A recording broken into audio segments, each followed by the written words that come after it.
hotter than a fantasy, lonely like a highway. She's living in a world and it's on fire, filled with catastrophe, but she knows she can fly away. Oh, she got both feet on the ground and she's burning it down. Oh, she got her head in the clouds and she's not backing down. This girl is on fire.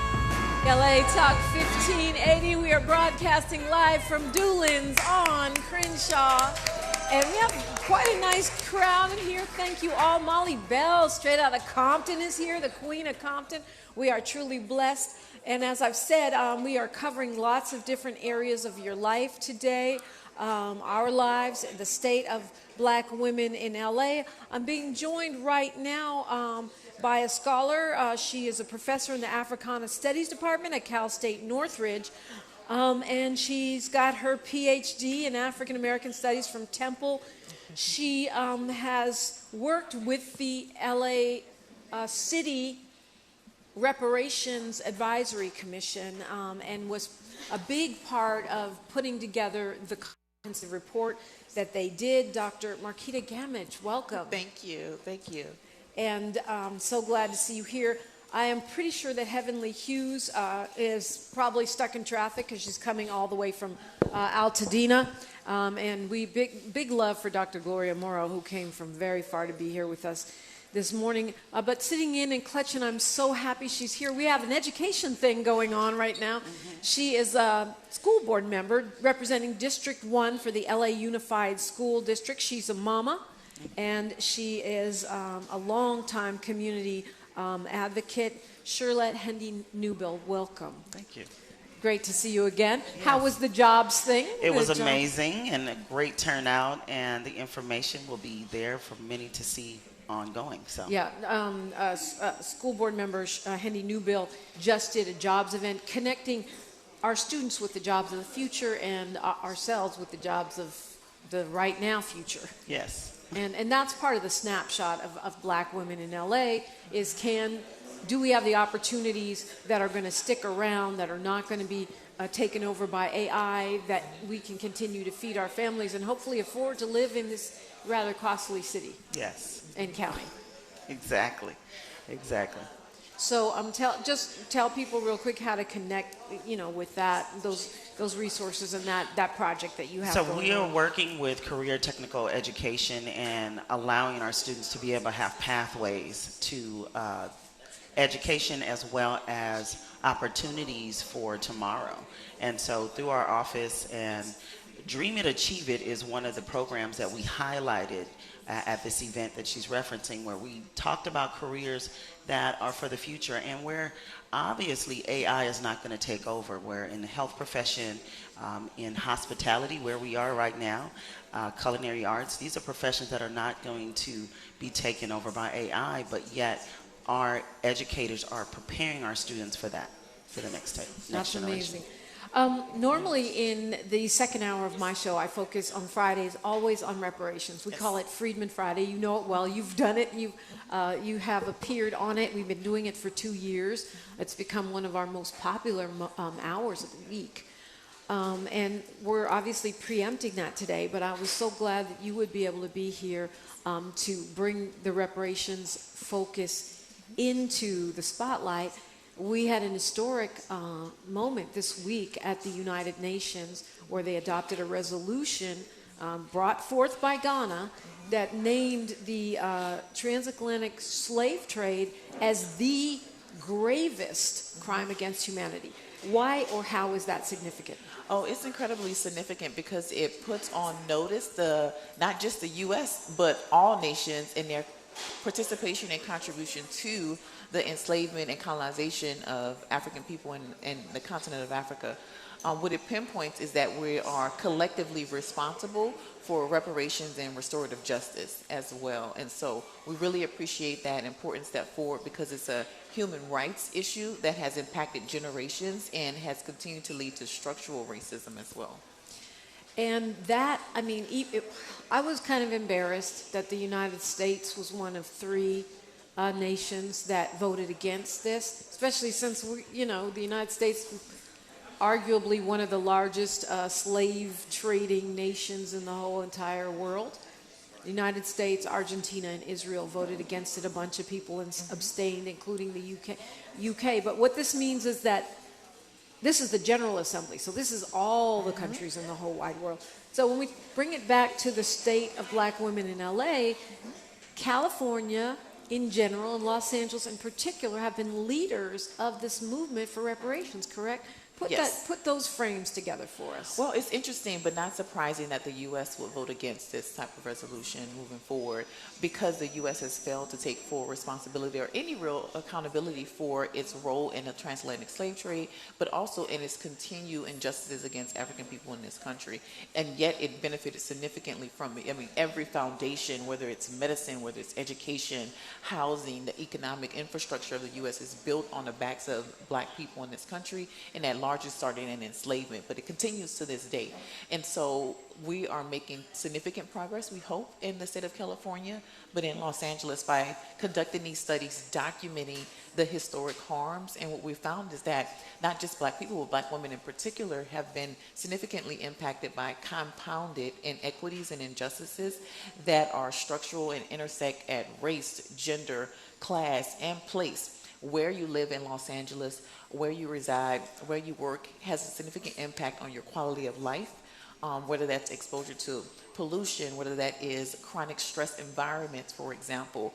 All of those things are negatively impacting black women's overall health, but yet black women continue to lead in these important initiatives, community building, and also restorative justice. And so we are really proud of the work that we're doing in partnership with the community to be able to bring forward recommendations for the city to adopt and implement for restorative justice. It's really amazing when you think about it, the way, and I'll say particularly in LA City and County, but also the state of California, the way that so many of our most effective and innovative and brave and courageous leaders are black women. Yes. Let's clap it up for ourselves, because as you framed it, Dr. Gamage, it's not like anyone's rolling out a red carpet for us, or a red, black, and green carpet for us. And this continues to be true in the school spaces, in the educational space as well, right?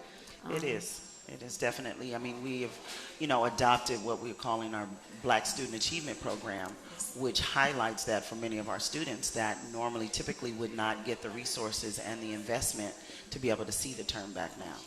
And we're seeing the gaps close because of that additional investment.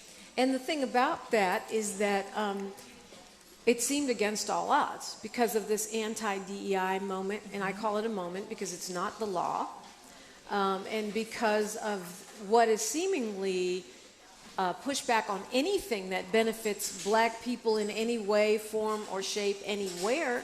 And yet somehow, I think with the help of the United Teachers, right, Union, and the support of persons like yourself on the school board and the students themselves, their activism, it's so far weathered the storm, correct? It has. It has weathered the storm. We've had some attacks, and I like to address it. I mean, we can definitely relate to opportunities of past where we had the Underground Railroad, right? And we were doing stuff and people were moving, from the south to the north. And I think that's the same thing happening in our school system now, is that we're still moving. Folks may not want to call it a certain thing, but we haven't changed the name in Los Angeles Unified School District. It's still the Black Student Achievement. And I think we'll continue to do that. And we're seeing the rise with our student numbers. We're seeing the rise in achievement. And so and we're showcasing more of our students too. So we're seeing the benefits of putting that extra investment in those individuals. And we're seeing the investment as well. In higher education, we're seeing that impact. We're partnering with many of those programs and providing that early access to education at the higher education level. But also we're seeing the cognitive self-esteem of students who are going into colleges and universities. And we're seeing more students who are participating in that program going to HBCUs. Yes. Which is a challenge because folks don't want to leave Los Angeles, right? But you can come back. Yes. I'm one. Yeah, exactly. I left and I came back. Exactly. But what we're seeing is that it's not just anti-DEI, that's code for anti-blackness. It really doesn't have anything to do much with DEI, because when you look at who's truly benefiting from DEI, you find that the majority of those individuals are not black and not brown. But instead, what you find is these are codes for anti-blackness. And so by maintaining the name of the Black in your student success program, the BSAP program is important because it pushes away from that anti-blackness. It stands firm in that this is a student success issue, and this is when we see students well-resourced and one of the most well-resourced educational structures in the nation, then we see the impact on their lives and on their educational trajectories. And so really proud of the work that's still taking place, and we're happy to continue to partner. Yes, and I appreciate that work too, because it needs to continue, and we need higher education.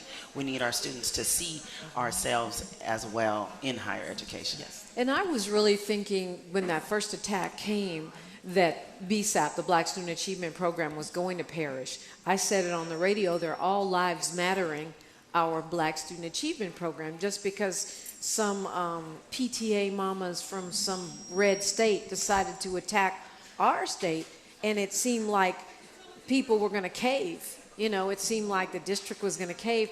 But again, the teachers union, the students, and other educators and school board members said no, and I think this is a really, really great example. One of the best and most encouraging examples I have seen of local resistance leading to real, actual results delivered to our children in the middle of Trump world. So thank you, everybody. I know LA students deserve. I know Black Lives Matter LA. I know the children. I know a lot of partners that have come to the table to make this happen. And it's funny, Dr. Gamage, because this is our usual Freedman Friday hour. And when they first did this, came after Black Student Achievement Program, I said to myself, can we move it from the category of DEI to reparations? Absolutely. One of the major areas in which African Americans in Los Angeles and really nationally have been impacted by structural racism and inequities is through education, by denying access to quality opportunities, by denying access to culturally affirming educators and Black educators in particular. And so those are areas in which we have to continue to build, because that's a major gateway to build economic mobility and social mobility. We see, for example, at multiple universities, including Cal State Dominguez Hills, where students who attend that university, which are, it's a Black serving institution now. We just had that designation available. And so several campuses, including mine, CSUN, are now Black serving institutions where they have structures in place now to systemically support Black students, and that designation just came out in December. And so there's a lot of work ahead, and they have to maintain that designation. But what you see is that in order to address, as a form of reparations, education, you have to begin to build a pipeline of educators that look like us, but also you have to put in place economic resources to support educators in the community, the funding to support programs like BSAP, in order for us to have that level of support, because it's not a DEI issue. It is a reparations issue because of the long-term systemic injustice against African Americans and their access to quality education and quality educators as well. We are celebrating Women's History Month. It's a women's takeover all day long on KBLA. You're going to hear women's voices from sunup to sundown and beyond. In fact, Dr. Melina Abdullah, who was just on with me, is hosting her own hour at 9 p.m. Yes, excuse me, more than 12 hours from now.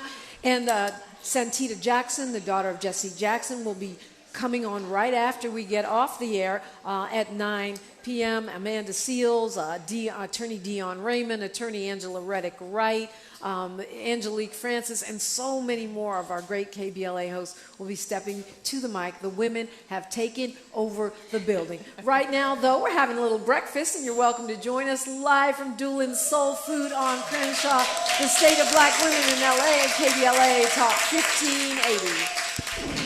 Turn it up. The women are running things. It's a total takeover. All day, all night. Right here on KBLA Talk 1580.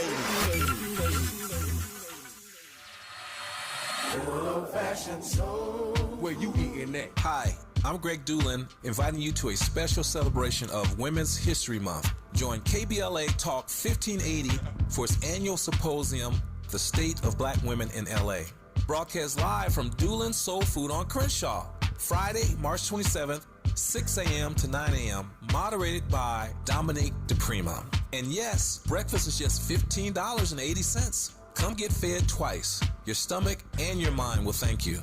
We'll see you Friday morning, March 27th, 6 a.m. to 9 a.m. at Dulans Soul Food on Crenshaw for the State of Black Women in LA. Broadcast live only on KBLA Talk 1580.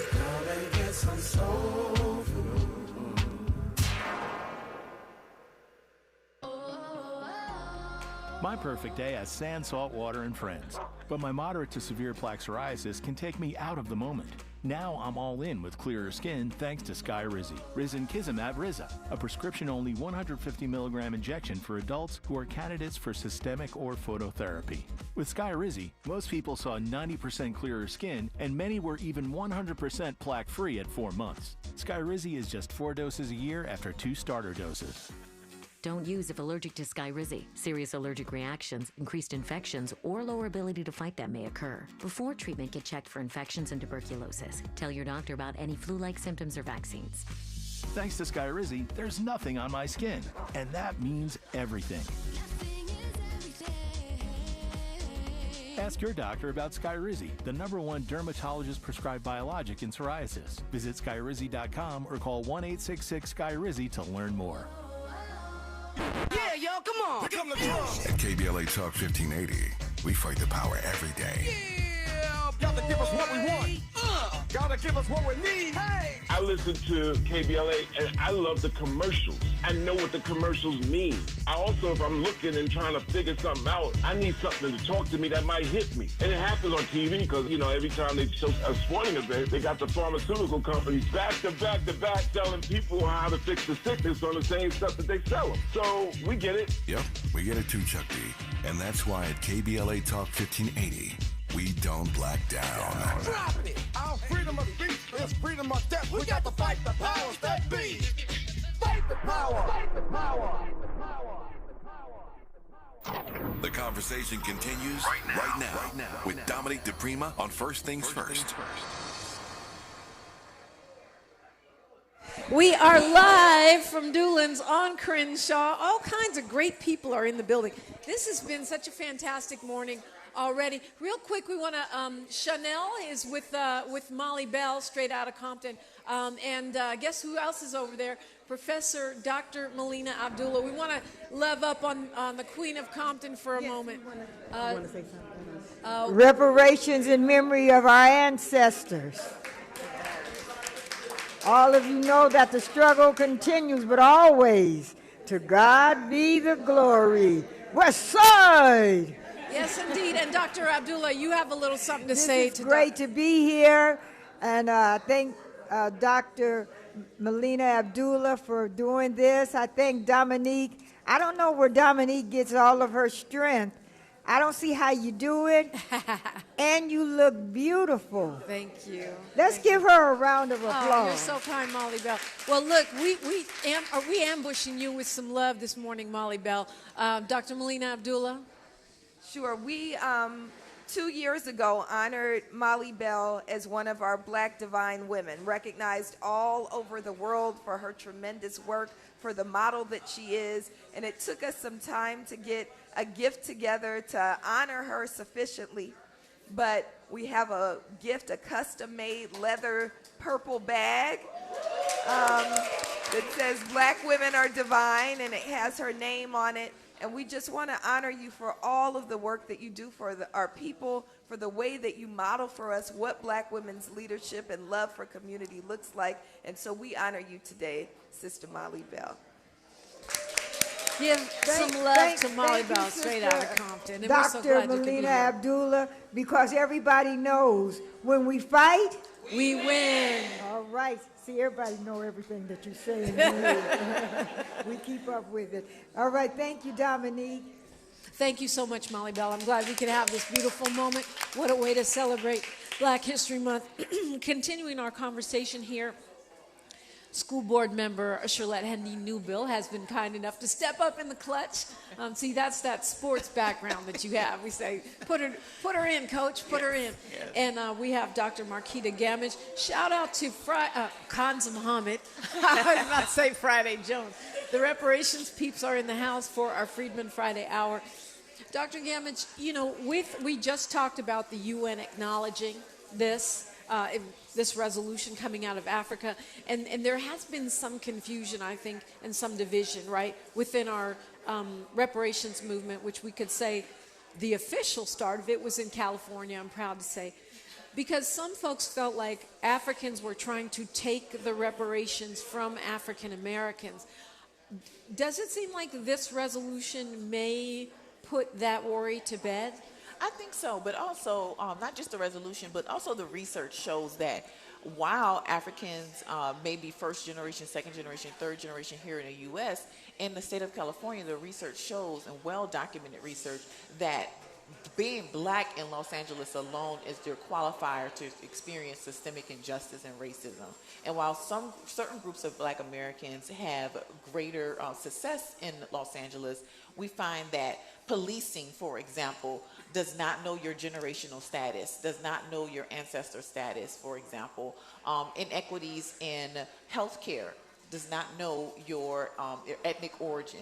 And so we see that they are also equally being impacted by structural racism and the inequities that have been built into the policies and the structures in the city of Los Angeles. So this is a compounded issue that impacts all black folks in Los Angeles. But what's clear here is not that individuals are targeting reparations designed for African Americans who are descendants of individuals who are enslaved here, but instead this is a responsibility not just of the U.S. but a world responsibility, because it wasn't just the U.S. that significantly benefited from the enslavement of African people and the colonization of Africa. Yeah, but arguably it is the reason we became a superpower. Oh, you absolutely. Get, 12 generations of free labor is going to really boost your corporation or your empire. Exactly, and we still see that happening today. The labor exploitation, underpayment, the abuse of power, political power, continues to oppress individuals and entire communities. And that has a significant impact on our ability to control wealth in this country. And so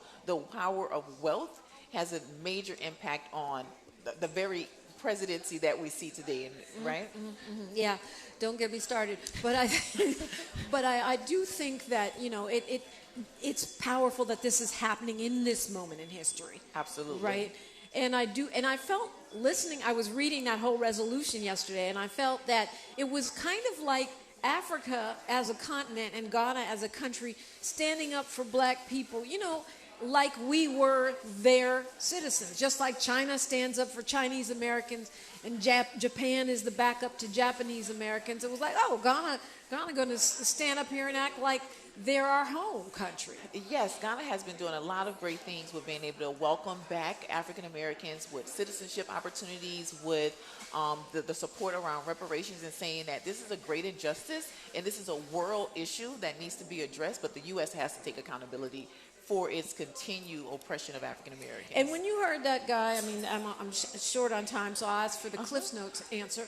When you heard the U.S. representative say that it was terrible that we were trying to give benefits to people who were only distantly impacted, what was your response to that? Ignorance. It's flat out ignorant to say that. It's a lack of education, and we see in this administration they're just woefully qualified individuals who are leading in too many spaces and making ignorant statements like that. The data is clear. School board member Charlotte Hendy Newbill, what would you say to black women in LA right now as far as how we can maximize this moment for our children and ourselves in terms of the LAUSD specifically? I think right now we do need to come together as far as, many of our single parents are out there, and I want to hear that it takes a village, and I want us to know that we need to come together. Being a parent is one of the hardest jobs on the planet. And as an educator, we need to bridge that gap. And I think as a community, we need to come together to be able to support one another, especially our parents who are doing this job by themselves. And so I want to just lift that up as women, because, I'm a mom of two. And I'm saying we just need to bridge together and come together to make consistency as black women. I mean, it's a great reminder. We are the village. Dr. Marquita Gamage, how can they access the report? How can we support reparations in our city? That's a thing, reparations in the city and county of LA. Absolutely. The report is publicly available online. You can access it at the city's Human and Civil Rights Department website.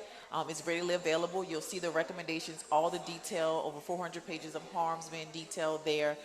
Do take advantage of the opportunity to read the report and lobby for reparations. Continue to bring it up at every space you're in, every community gathering. The reparations conversation is not over. It is alive. It is thriving. We have to continue to push the need, not just for reparations at the city level, but the state and the national level. Yes, and we'll be joined a little later in the show by Supervisor Holly Mitchell, who is the one who brought that resolution to LA County. So she'll be able to speak a little bit more on that. But I'm so glad you mentioned that. The talking point is reparations. We're not even doing DEI. That's over. But it ain't over till we say so. And so I think you're absolutely right. We do have to keep bringing it up, advocating for it. Thank you, Kanza Muhammad, Commissioner Kanza Muhammad, and Dr. Marquita Gamage for the work you're doing on reparations. Thank you, Shirlette Hendy Newbill, for the work you're doing for our students and parents. It's the state of black women in LA, and thank you both so very much for being a part of it. We will continue these conversations when we come forward live from Dulans Soul Food on Crenshaw on KBLA Talk 1580. Thanks for starting your morning off with a voice that speaks truth to power and the powerless, getting to the heart of what matters most in our community. This is where authentic conversation meets real action. From breaking news and politics to culture and community solutions, this is where you hear perspectives you won't hear anywhere else. This is where we come together, get informed, and make change happen. You're inside First Things First with Dominique Diprima on KBLA Talk 1580. Good morning, sunshine. You make my day. I'm Bree Wood with BIN News Now. The NYPD is boosting security around synagogues ahead of Passover. Commissioner Jessica Tisch said the current threat environment is unlike anything she's seen in 18 years. And I know you feel the stress and the anxiety, but I also know that the NYPD is laser focused on keeping this city safe. Counter-terror teams, K-9 units, and an extensive camera network will be in place for the holiday. Black Florida Congresswoman Sheila Shervillis McCormick faces a public housing ethics hearing over allegations she violated campaign finance laws and stole $5 million in COVID relief funds. Investigators say there's substantial evidence, but she denies all wrongdoing. And Cardi B lit up Madison Square Garden on her Little Miss Drama Tour, bringing her kids on stage before surprising fans with a special performance by Lil' Kim. Get BIN News Now on demand 24/7 on the iHeartRadio app. Is this the time? This is the KBLA Sports Minute with Ray Richardson. The Dodgers picked up where they left off last year, celebrating a monumental win. The two-time World Series champions won their opening game for the 2026 season. The Dodgers beat Arizona 8-2 Thursday night at Dodger Stadium. 3 RBIs for catcher Will Smith, including a 2-run homer. Yoshinobu Yamamoto allowed only 2 runs in 6 innings to get the win. The Angels also won their opening day matchup 3-0 at Houston. The UCLA women's basketball team is back in action today in the NCAA tournament. They take on Big Ten Conference rival Minnesota in the Sweet 16. Today's game is a semifinal in the Sacramento Regional. The Bruins are 33-1 and have won 26 straight. Tip-off time today at 4:30. Live coverage on ESPN. The Lakers are at home tonight against Brooklyn. First home game for the Lakers in 2 weeks. The Clippers are at Indiana tonight. No debates, no speculation, just the info you need. That's your KBLA Sports Minute. I'm Ray Richardson on KBLA Talk 1580. Heading out of town this spring? Metro makes getting to LAX easier than ever. Just take the C or K train lines to the new LAX Metro Transit Center. Then catch a free shuttle straight to your terminal. Easy, affordable, stress-free. Travel smart. Go Metro. Here comes the brand new flavor in your head. Race, social justice, sports, politics, art, music, culture. We do it all on the D.L. Hughley Afternoon Show. If you're not tuning in, then you are definitely missing out. It's the D.L. Hughley Afternoon Show, weekdays from 2 to 4 only on unapologetically progressive KBLA Talk 1580. Like a brand new flavor in your head. Texting happy birthday is lazy, and sorry for your loss deserves more than a card from aisle 7. Say it right with Nappy Expressions greeting cards filled with faith, humor, and heart. Visit nappyexpressions.com. That's NAPPYXPRESSIONZ.com. Nappy Expressions is proud to sponsor the Women's History Month Total Takeover, Friday, March 27th, amplifying the voices of women all day, all night, only on KBLA Talk 1580. Final weekend, March 27th through the 29th. Don't miss Poetry for the People, the June Jordan Experience at the Fountain Theater. Experience the powerful life and words of legendary poet June Jordan on stage. Get tickets now at fountaintheater.com. The Fountain Theater is proud to sponsor the Women's History Month Total Takeover, Friday, March 27th, amplifying the voices of women all day, all night, only on KBLA Talk 1580. All I need is one mic. With a KBLA Talk 1580 editorial, I'm Dr. Nicordelai Corte. Less than 24 hours before a planned California governor's debate, USC and KABC Television Channel 7 pulled the plug after a week of growing outrage that not a single candidate of color had been invited to participate. USC says it was just math, polling numbers, fundraising totals, nothing personal. But here's the problem with that argument. Every one of the 6 candidates who made the cut was white, and every one of the candidates left out was not. At some point, the outcome is the message, regardless of the formula that produced it. The 4 excluded candidates, former U.S. Health Secretary Javier Becerra, former L.A. Mayor Antonio Villaraigosa, former State Controller Betty Yee, and State Superintendent Tony Thurmond, are not fringe figures. These are people who've won major statewide elections and served millions of Californians. Here's the deeper lesson. California is one of the most diverse states in the nation. Latino voters, Black voters, and Asian American voters don't just live here. We decide elections here. When the people organizing a debate about California's future build a stage that looks nothing like California, they're not just making a scheduling error, they're sending a signal about whose voice matters. Even some of the invited candidates called on USC to expand the field, ostensibly because they understood what was at stake. That said, it is worth noting that none of the invited candidates had the courage to stand in solidarity with people of color and bow out of participating in the debate. But we'll leave that alone for now. Canceling the debate was not a victory, it was damage control. The real lesson is that diversity cannot be an afterthought in the criteria. It has to be baked into the thinking from the very beginning. Voters of color are not a special interest. We are the electorate. With the KBLA Talk 1580 editorial, I'm Dr. Nicordelai Corte. As always, we welcome your feedback.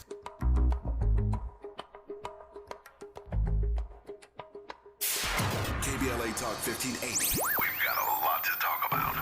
KBLA Talk 1580, connecting you with services and solutions. Created with a share of the 1984 Olympic Games surplus, LA 84 began operations in 1985 as a grant-making and educational foundation. Today, the LA 84 Foundation supports hundreds of nonprofit youth sports organizations throughout Southern California annually, trains coaches, commissions research, convenes conferences, and maintains the world's premier Olympic and sports library collection. They are transforming lives and communities through the power of youth sports. To find out about youth sports programs for yourself or your child, and to get information about the grants and support they offer to schools and nonprofits, or if you want to make a donation, please visit la84.org. That's la84.org. Or you can call them at 323-730-4600.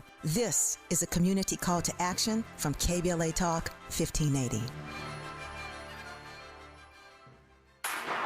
This is KBLA Talk 1580, where everybody is somebody and nobody is a stranger. You belong here.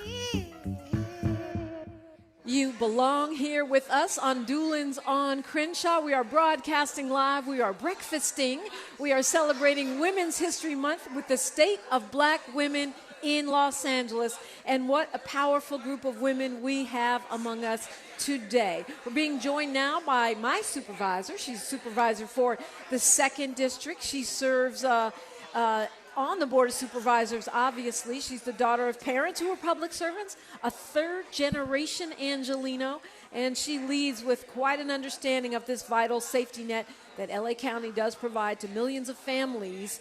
Who better to give us the state of black women in LA? Supervisor Holly J. Mitchell, welcome. Good morning. Good morning. Happy Women's History Month. I just like to say it like that. It makes me feel better. Happy Women's History Month. And we talking about black women today. Thank you for the invitation. It's wonderful to be here. Oh, it's wonderful to have you. I've been shocked. There have been black women here since 6 a.m. That's amazing. They should have called me to get me up on time. Absolutely. Well, I mean, you are fighting for black women in the LA County Board of Supervisors every single day. We appreciate it. If you had to take a snapshot of where we are right now, March 2026, as black women in this ginormous county that's bigger than most countries, where would you put us? You know, I'm going to try to be optimistic because it's Friday and it's first thing in the morning. And I'm looking at all these amazing faces. And I have an amazing event to go to shortly I want to tell you about a black woman, Maggie Hathaway. But let me, look, we should just level set. While we know we are resilient and we're going to be all right, but I am a little Fannie Lou Hamerish. I am sick and tired of being sick and tired. Just have to say.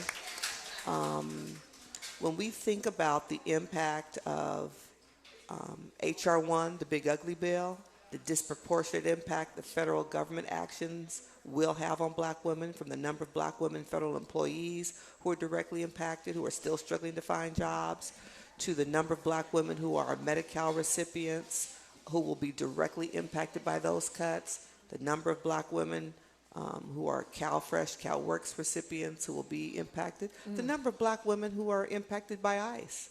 I'm not going to forget our black immigrant sisters who live in fear every day as a result of this federal administration. And it has Reagan talked about the trickle-down economics. We're having trickle-down impact based on these federal policies that impact the state budget, that impact my ability to continue to leverage resources to deliver services to black women right here in LA County. Yeah, I mean, they're dollars that are going away. Erica D. Smith is also with us. She is a politics and policy columnist for the Bloomberg Opinion. She's a former LA Times columnist and Sacramento Bee editorial board member.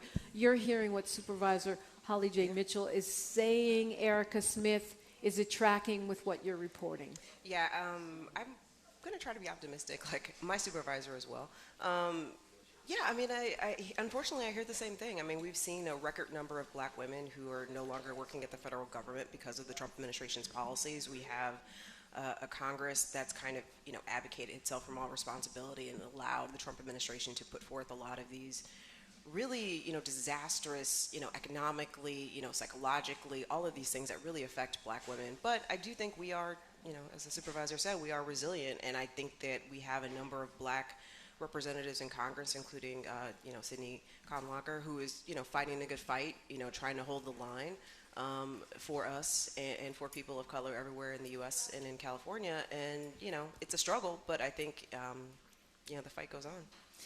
And the fight goes on, and we are fighting. I mean, I feel like in some ways we're well positioned. Sorry, you got to do all the work, Supervisor, but we're well positioned with black women leaders. I like to always talk about a palate refresher, so let's go to the Maggie Hathaway golf course, because sometimes I always say we need a palate refresher. We look at the reality, the hard news, and we also need to look at the victories. Well, and let me say, I woke up last January and really had a tough time getting out of bed for several weeks as a result of that federal election. I really did. Yeah, January 20th was tough. Yeah, it was really hard for me, and I had to kind of gut check and figure out why and what I was going to do to survive this era, having no clue what was coming. It's hard to imagine. It's just been a year, and we've already experienced so much. But I made a commitment to myself to have joy, to make time for myself, and a personal commitment around physical activity. You know, my mother died, I believe, prematurely, influenced by stress, the weathering impact of being a black woman in America, and excess weight. And so I'm really trying to survive against those external odds and do better by myself. So I've turned back to golf. My dad and I played golf when I was a little girl. Oh, I love that. And y'all see me trying to ride my bike. Please stop honking at me when I'm riding my bike. Because I'm old and I'm a timid bike rider. And y'all be honking, Holly, is that you? Don't honk at me because I'm going to look and wave. And then I'm going to turn the bike into the street. Anyway, so you all know the name Maggie Hathaway? You know, Maggie Hathaway is credited, I think it's so powerful, for integrating public golf courses in this county. And we know golf is still a very expensive, a very white sport. But it's a good sport to take up when you're getting older because you're not running around. And so Maggie Hathaway Golf Course is in the 2nd District. And we had an opportunity a number of years ago when the, I'm having a senior moment, the big golf tournament came to LA. It'll come to me in a minute. And when they move around and they go to various cities, when they came to LA, they like to invest in the city where they have the big tournament because big money comes in. And so Maggie Hathaway was identified as their golf course to receive it. You know, it's a par 3 golf course. The porters have been there teaching young people who look like us, golf and sportsmanship for many, many years. But it is a golf course, I'm embarrassed to say, that the county hadn't given a lot of love to. And so when I think about equity, you know, some of the other golf courses in LA County get higher green fees. And there was an issue about, as I learned in digging into county governance, some of those golf courses that earned greater green fees had a bigger investment. So I was like, you know, that's not equity. That's why we have public courses in our communities to create a more level playing field. So when I found out that they had invested in Maggie Hathaway, I said, well, guess what? The county is going to invest in Maggie Hathaway. So it was a wonderful public-private partnership opportunity where the money rolled in as a result of this significant external investment. The county put some money in. Southern California Golf Association, United States Golf Association, the Los Angeles Country Club. Yay. And we closed Maggie Hathaway for about 18 months. So then the community was like, it's closed, it's never going to reopen. And I had to say, trust the process, and please trust me. Today we are reopening Maggie Hathaway, the entire course. If you can, tomorrow is going to be the community opening. Just drive by and see it. Internationally recognized golf course architect has redesigned it. It is not just a nip and tuck. Maggie has had a full body facelift. I am so deeply excited for the older sisters who have their little group. They're there in their pink shirts. They play golf. The young people. You know, the HBCUs offer full golf scholarships now. Who knew? And so it is a space where we can be and dominate if we so choose. And so I'm deeply excited personally, having played Maggie Hathaway as a little girl with my dad on a very personal level, to go in there and see the LA County Board of Supervisors and my picture there in the center. I'm going to take my dad's driver. I only have one of his clubs left. And I'm going to tee off the first, kick us off with my dad's driver. So this is very personal as an Angelino. But, you know, I decided last year, I went to a tournament with a friend of mine, and just being out there in the space, in the air, playing golf allows me to slow down. I put my cell phone down, and it gives me a moment to be thoughtful, to center myself, to walk the 18 holes, to try to get some steps in. So we all have to pause and figure out how we find joy for ourselves. Just so I'm ready to go back on Tuesday mornings at 9:30, batter up and swing for the 2 million of you I have the privilege of representing, and really making sure we're bringing forward positive policies that impact us that are centered in equity for all of LA County. That's what's happening at Maggie Hathaway Golf Course today. That's a beautiful Thank you for thing. asking me the That's a question. beautiful palate I appreciate it. refresher. So I'm going to ask you, Erica D. Smith, I call for a palate refresher, but I'm going to ask you, what are your bright spots? What are the things that you report or you personally are doing that are sort of on that level of the Maggie Hathaway golf course I don't know if story? I can touch that level. I that's a lot. But I will say, I think you might have inspired me to retake up golf. You know, I think that one of the things that gives me hope or inspires me is just frankly looking around at the local officials, right? I mean, our federal government is a mess. I think we can all agree on that. Yeah. I think that we have a lot of really strong representatives, particularly black women at the local level, Supervisor Mitchell being one, you know, our mayor Karen Bass, others, but they are really doing the hard work, and they're really responsive to what people want. I mean, I think that we focus oftentimes too much. I talk to my mother about this a lot.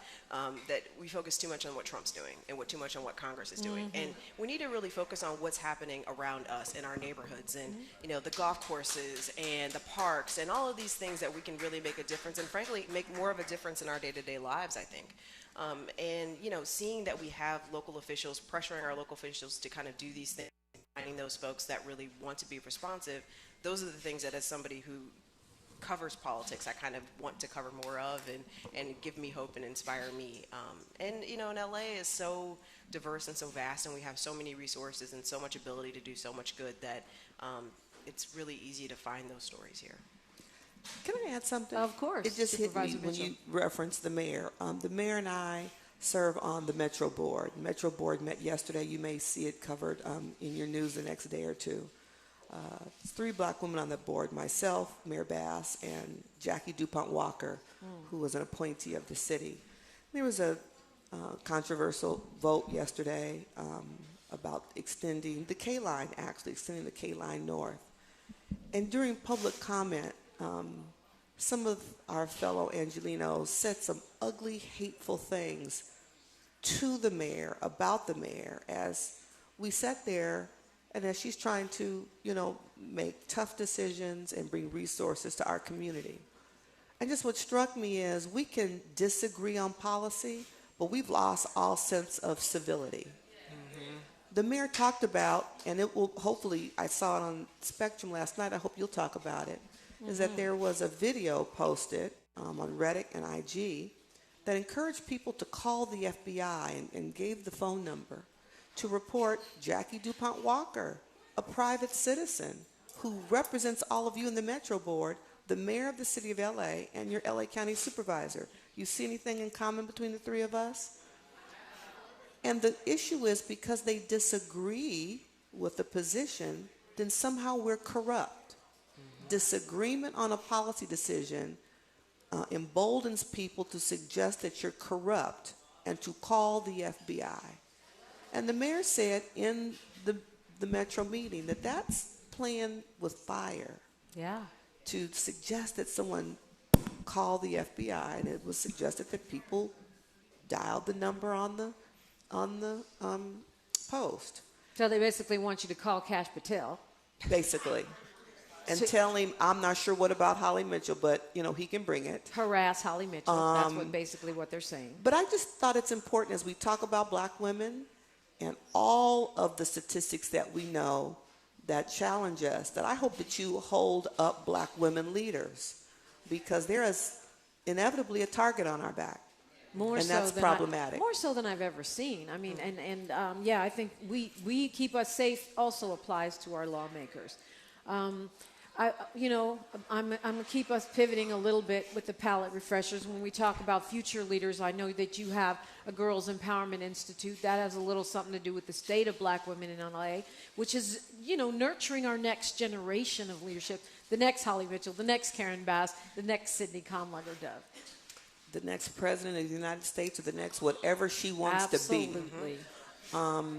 The Black Women's Collective, Kelly Todd Griffin's partnered with a number of organizations, National Council of Negro Women, and came to me with this idea, which I fully support. Like many of you, I have a side hustle.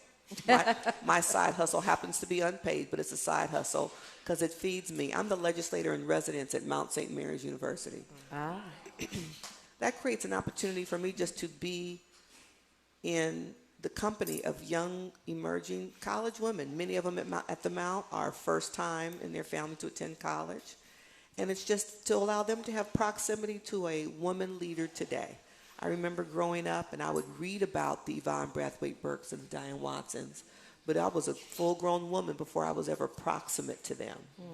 To have a conversation, to move beyond textbook and theory, to understand their leadership characteristics, their leadership school of thought. And so I get to spend, a day or so, a term, in proximity with the young women. And so we moved that and evolved to an on-campus leadership institute named for me. It makes me kind of proud. For high school black girls. And we launched it this year. And we're talking about what leadership looks like.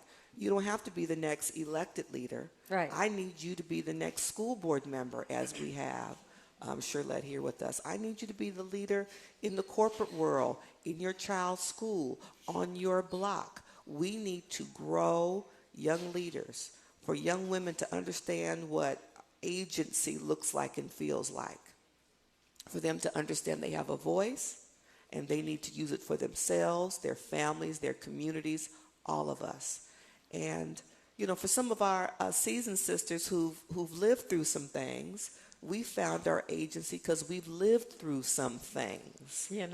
But to be able to pour into young women so they have the tools that maybe some of us didn't have.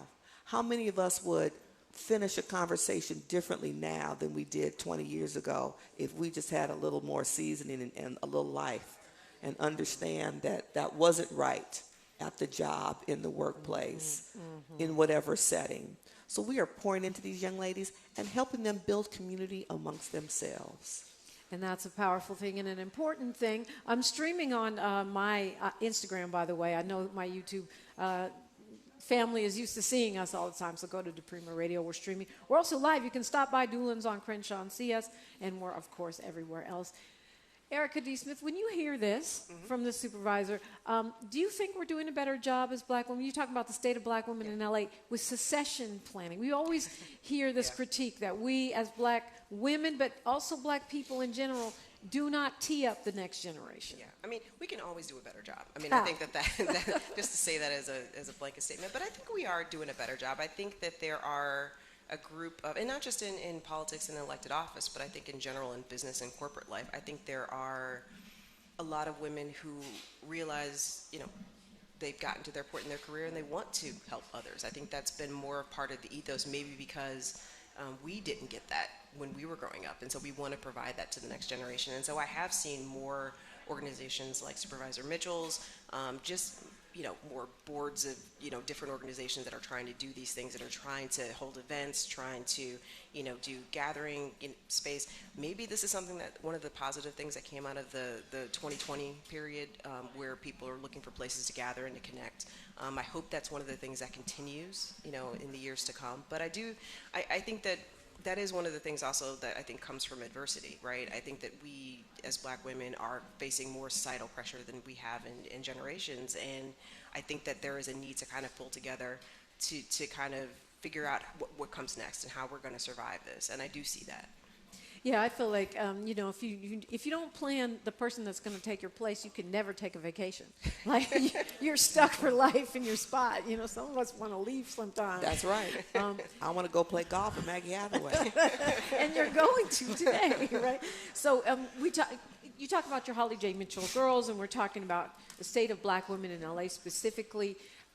What advice do you give, Supervisor Holly Mitchell, to black women today to continue to thrive and really stand on business here in LA County when some feel we're being pushed out? I feel like we're standing on business. I see more people buying properties. I see us digging in our heels with the gentrification and the anti-DEI, which has taken away some money and opportunity.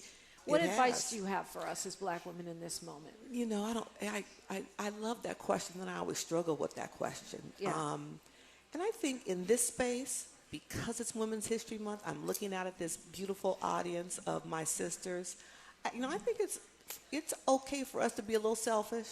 So I'm going to ask you to take care of you. On the airplane, they tell you put your own mask on first, then help the person next to you. If you don't take care of you, if we're not here to tell our truth, to create space and nurture and usher in the next generation, if we're not here to take up space, we will be forgotten and overlooked, and they will move right on past. So I think that we have to be really comfortable in taking up space wherever we are, taking care of ourselves, so we can be there and be present. I'm working really hard. I had a former supervisor have a real personal, meaningful conversation with me when I was first elected, who said, I'm just going to say her name because I don't want you all to assume, Gloria Molina. We went to breakfast. We stayed so long, breakfast led to lunch. And she said, when I look back, now that I'm retired, I don't like the person this job made me become. She said, don't let that happen to you. Wow. And that hit me like a ton of bricks. Yeah. And it was so gracious and generous of her to share her deeply personal aha moment. And I made a commitment to her and myself that I won't. And so I'm going to stand up, as I do more days than you can imagine, and take a swing on behalf of all of you. Sometimes you'll see it. Sometimes I'm in rooms that you won't. Please know that I'm swinging. We will not always agree. I'm clear about that, and you should be too. But understand fundamentally, I ran for this office to leave the 2nd District better than I found it. And it is with the next generation that I am holding dear and center every day as I make very tough decisions. I remember my son asking me as a very young kid, is money infinite? No. Far from it. And this is going to be a very tough budget cycle for us. And we are making hard decisions. We have a hiring freeze at the county, which we haven't had many years. You all called me when you saw Kenny Hahn Park was going to be closed 1 day a week, and you might not be able to walk. I'm like, well, I'm going to keep it open the other 6. We are making tough decisions. We are being more transparent than the county has been historically in our budgeting process. It may seem boring and difficult to follow, but you need to pay attention when we have those budget hearings. Because that's our money. Because it's your money. And I do want to say, while I have you here, thank you for the resolution on reparations. I think that was brave and bold, and it's really appreciated. We appreciate you standing on business. We really do. And, I wish I had another hour. I know you guys both have to go, but Erica D. Smith and Supervisor Holly J. Mitchell, thank you for sharing with us this morning. I feel like I did all the talking. That was a plan. We conspired that. Thank you very much. We're broadcasting from Dulans on Crenshaw. You're invited in. It's the State of Black Women in L.A., KBLA Talk 1580. KBLA 1580 Santa Monica. I'm Bree Wood with BIN News Now. Chicago's Black Mayor Brandon Johnson has vetoed a city council plan to freeze hourly pay for tipped workers, saying it would undermine the city's move to end the sub-minimum wage. As long as I'm mayor of this great city, the working people in this city will always have a fighter on the 5th floor. Supporters say the move promotes economic fairness.